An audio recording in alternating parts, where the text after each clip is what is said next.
जमाल भी सुन ले, निश्चल भी सुन ले, नवाज भी सुन ले, शहबाज भी सुन ले, अखियार भी सुन ले, गम्मास भी सुन ले। जरा होले होले, जरा धीरे धीरे, जरा प्यार से बोलो, पीछे वालों, जरा तुम भी बोलो, साइड वालों, जरा तुम भी बोलो, जरा तुम भी बोलो। इन सबको सुना दो, इन सबको सुना दो। डिजिटल भी सुन ले, नेशनल भी सुन ले। कॉलेज के अंदर, कॉलेज के बाहर, कैंपस के अंदर, कैंपस के बाहर, मैं खबर देता, मैं खून कैसा, मैं रुख कैसा, जेलों पे जाके, कोड़े पे काके, उल्टा लटका के, दरिया की मोचे, मोचों की रवानी, मेरी जान जवानी, इसराह के अंदर, पुलिस की रिया करो, रिया करो, रिया करो, रिया करो, रिया करो, रिया करो, रिया करो, रिया करो, शर्म करो, हया करो, शर्म करो, हया करो, रिया करो, रिया करो, रिया करो, रिया करो, रिया करो, रिया करो। तू नंबर करो, तेरा बनना, जो चांद बनना है, तू नंबर करो।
खटको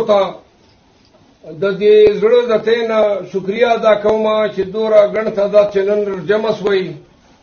او نن تاسو ثابت کړه چې کرک چې کوم دی نه کې صرف کرک زمکه چې کوم د غیرتی پښتانه پیدا کړي بلکې کرک چې کوم دی آد عمران خان دا آد پی ټی آی دا او دا کوم جلسه مونږ په سکرین باندې ګورو نو الحمدلله تاسو په صدر نضلا کې یو غټ ریکارډ جوړ کړ دورا په ګڼ تعداد کې په صدر نضلا کې لا منګه جلسه نه ده شوې او زه نن در روانو ما تاسو به خبر شوي یې چې په لاره کې چې کوم دی پولیس د اسلام آباد پولیس چې کوم دی ماته لارې ونیولې ټولې دا انټرچینج او په دا جی ټي روډ او په نو بهرحال هغې چې کوم دی زه مخې ته پرې نه خورم غلطي مونږ دا کړې وه چې په کار وه چې زه بېګا شپې تللی وی لکي ته او هغه ځای نه ده راغلی وی خو بهرحال دا دوم ځل دی چې خټک کرک خلک جمع کېږي او زموږ چې کوم دی قسمت نشته چې تاسو ته در ورسو کني پرون دیرباله خلکو ته ورسېدلو د خټک د کرک خټکو ته زه یو څو خبرې کول غواړم چې هغه ان شاء الله د راتلونکي الیکشن نه بعد کچېره خدای د پاکستان تحریک انصاف ته په دې صوبې چې حکومت ورکړ مرکز چې خو به ان شاء الله یو خبره ستاسو د دې رایلټي دا او د رایلټي